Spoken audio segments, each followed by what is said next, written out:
প্রথমেই জানিয়ে দেব আজকের সর্বশেষ খবর। শুরুতে দেখবেন শিরোনাম। শাহবাগে চলছে উত্তেজনা ও ভাঙচুর, পুরো ঢাকা শহরই এখন আন্দোলনকারীদের দখলে।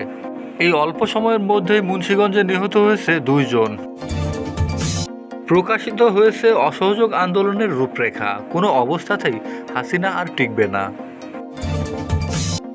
এতক্ষণ শুনছিলেন আজকের শিরোনাম, এখন বিস্তারিত আলোচনা। রাজধানীর শাহবাগ ও সায়েন্স ল্যাবে আন্দোলনকারীদের সঙ্গে আওয়ামী লীগের নেতাকর্মীদের ধাওয়া পাল্টা ধাওয়া ভাঙচুরের ঘটনা ঘটেছে। অন্যদিকে বিক্ষোভে উত্তাল আফতাবনগর ও জাতীয় প্রেস ক্লাব। এছাড়া মুন্সিগঞ্জের এক দফা দাবিতে অসহযোগ আন্দোলনকারীদের সঙ্গে পুলিশ এবং আওয়ামী লীগ ও অঙ্গ সংগঠনের নেতাকর্মীদের সঙ্গে সংঘর্ষে অন্তত 2 জন নিহত ও আহত হয়েছে অন্তত 20 জন। বৈষম্যবিরোধী ছাত্র আন্দোলনে ডাকা সর্বাত্মক অসহযোগ আন্দোলন কর্মসূচিতে অংশ নিতে রবিবার সকাল থেকেই শাহবাগে অবস্থান নেয় আন্দোলনকারী শিক্ষার্থীরা। এ সময় আওয়ামী লীগের নেতাকর্মীদেরকে ধাওয়া দেয় আন্দোলনকারীরা।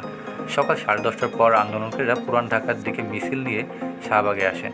সে সময় বঙ্গবন্ধু শেখ মুজিব মেডিকেল বিশ্ববিদ্যালয়ের সামনের দিকে আওয়ামী লীগের নেতাকর্মীরা স্লোগান দিছিল।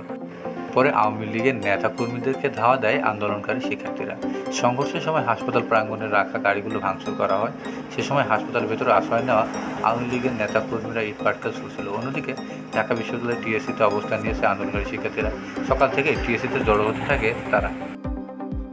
সরকার পতনের এক দফা দাবিতে আজ রবিবার থেকে বৈষম্যবিরোধী ছাত্র আন্দোলনের ডাকা অনির্দিষ্টকালের জন্য সর্বাত্মক অসহযোগ আন্দোলন শুরু হয়েছে। শনিবার বিকালে কেন্দ্রীয় শহীদ মিনারে বিক্ষোভ সমাবেশে অসহযোগ আন্দোলনের রূপরেখা তুলে ধরে আন্দোলনের অন্যতম সমন্বয়ক আসিফ মাহবুব। এর আগে সরকারের পদত্যাগের এক দফা দাবিতে রবিবার থেকেই সর্বাত্মক অসহযোগ আন্দোলন কর্মসূচি ঘোষণা করে বৈষম্যবিরোধী ছাত্র আন্দোলনের আরেক সমন্বয়ক নাহিদ ইসলাম। কেন্দ্রীয় শহীদ মিনারে হাজার হাজার মানুষের সমাবেশে এই ঘোষণা দেওয়া হয়। এই সমাবেশ অসহযোগ আন্দোলনের রূপরেখা তুলে ধরা হয়েছে। রূপরেখাগুলো হলো: প্রথমত, কেউ কোনো ধরনের ট্যাক্স বা খাজনা প্রদান করবেন না। দ্বিতীয়ত, বিদ্যুৎ বিল, গ্যাস বিল, পানির বিল সহ কোনো ধরনের বিলই পরিশোধ করবেন না। তৃতীয়ত হচ্ছে, সকল ধরনের সরকারি বেসরকারি প্রতিষ্ঠান, অফিস, আদালত, কলকারখানা বন্ধ থাকবে। আপনারা কেউ অফিসে যাবেন না, মাস শেষে বেতন তুলবেন। চতুর্থ, শিক্ষা প্রতিষ্ঠানসমূহের কার্যক্রম বন্ধ থাকবে। পঞ্চম, প্রবাসী ব্যাংকিং চ্যানেলে কোনো ধরনের রেমিট্যান্স পাঠাবেন না।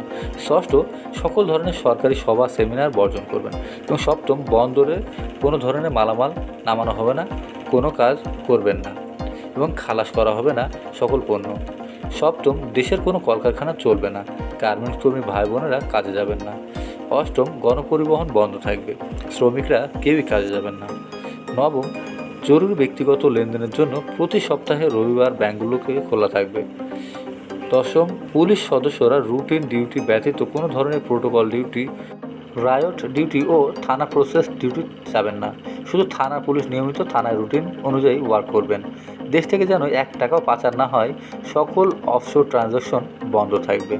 বিজিবি ও নৌবাহিনী ব্যতীত অন্যান্য বাহিনী সেনানিবাসের বাইরে ডিউটি পালন করবে না। বিজিবি ও সেনাবাহিনী বা নৌবাহিনী ব্যারাক কোস্টাল এলাকায় থাকবে। আমলারা সচিবালয়ে যাবেন না। ডিসি বা উপজেলা কর্মকর্তারা নিজ নিজ কার্যালয়ে যাবেন না। বিলাসদ্রব্যের দোকান, শোরুম, বিপণী বিতান, হোটেল, রেস্টুরেন্ট বন্ধ থাকবে। তবে হাসপাতাল, ফার্মেসি, ওষুধ, চিকিৎসা সরঞ্জাম পরিবহন, অ্যাম্বুলেন্স সেবা, ফায়ার সার্ভিস, গণমাধ্যম, নিত্য প্রয়োজনীয় দ্রব্য পরিবহন, জরুরি ইন্টারনেট সেবা, জরুরি ত্রাণ সহায়তা সব কিছুই খোলা থাকবে।